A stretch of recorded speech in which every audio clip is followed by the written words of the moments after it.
After such a passionate discussion by Mr. Mandel, I have to disagree with 99.9% of what he said. So we'll start off by saying, let's get ready to rumble. Okay.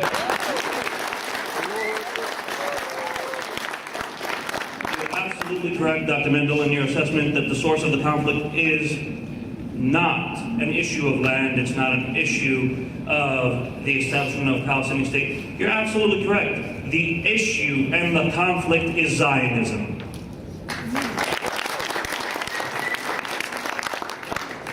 And if you don't believe me, let me quote one of the most notable Zionist names throughout history after Theodore Herzl. I think you all have heard of him, Meir Kahane.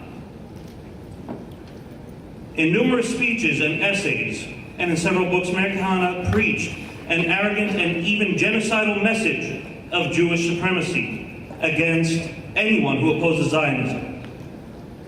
He preached, let the government of Israel, which is responsible for the lives of its citizens, make the streets, buses, shops, and homes of these Palestinians a perpetual place of terror and a stark insecurity.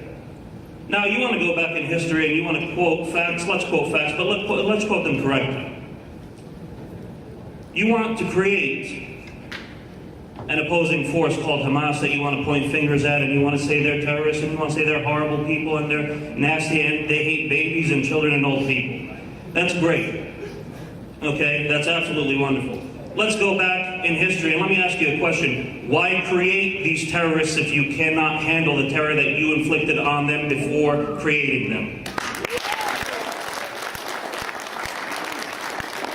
I don't recall in any of the history books that the Palestinians bombed the King David Hotel.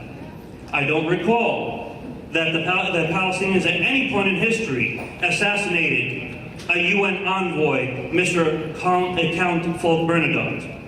Nor did they pursue in any way to kill another dignitary in Cairo, Egypt. Nor did they launch an assault on the USS Liberty. Nor did they burn an entire village called Deir Yassin. Nor did they kill as many people as your government of Israel has killed in Kufr Qasim. Nor have they wiped out 25% of the villages that were once known as Palestine.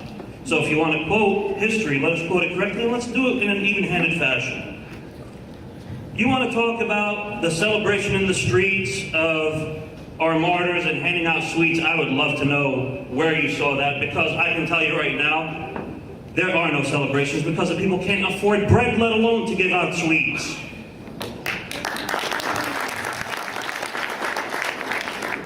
And you want to bring up the fact that they celebrated this one person for killing people. Let us go back in history. Let me quote to you. Who is Dr. Goldstein, the gentleman who entered Al-Aqsa Mosque during Friday prayer and killed 17 praying members of the Islamic faith in Palestine? There is a huge shrine for him. A shrine with a statue sitting right now in Ramat Gan. So let me ask you, before you poke fun and before you point fingers, just realize one thing. One finger may be pointing this way, but there's three pointing right back at you.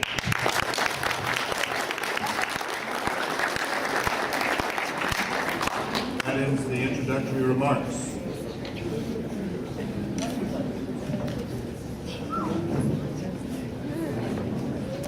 We now have the questions from students. We'll start with Mr. Mandel with the first question, who will be given a few minutes to respond. Mr. Abdallah can rebut. First question: what sparked Israel's incursion into Gaza?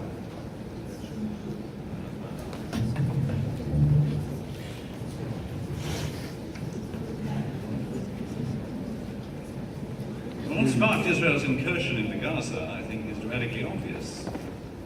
We were talking about a decades-long conflict in which the existence of Israel is simply not accepted by its neighbors. And if we needed confirmation of this fact, we had it tonight. Mr. Abdallah, we said this is about Zionism. In other words, it is about Jewish independence. The very thing that Palestinians speaking to Western audiences and their spokesmen, ladies and gentlemen, when they speak to Western audiences and officials, they say they are after independence and statehood. is precisely that construct which they deny to the Jewish people. I leave you to ponder the consistency of that and its origin. I had a few words to say on that, none of which were actually answered. We had different ideas on that. For example, that no Arabs, for example, ever indulged in killing Jews. Apparently, Mr. Abdallah hasn't heard of the 1929 pogroms throughout Palestine, launched incidentally by false propaganda that Jews had attacked the Dome of the Rock and other Muslim shrines. But we'll leave that aside. We'll leave out the 1936 to 39 riots in Palestine, which the British took several years to control. Let's talk about specifically Gaza. 5,000 rockets, 8 years, following a unilateral Israeli withdrawal, the handing over of a very prosperous greenhouse industry there that had serviced 15% of Israel's citrus produce. And we have what? We have destruction, the level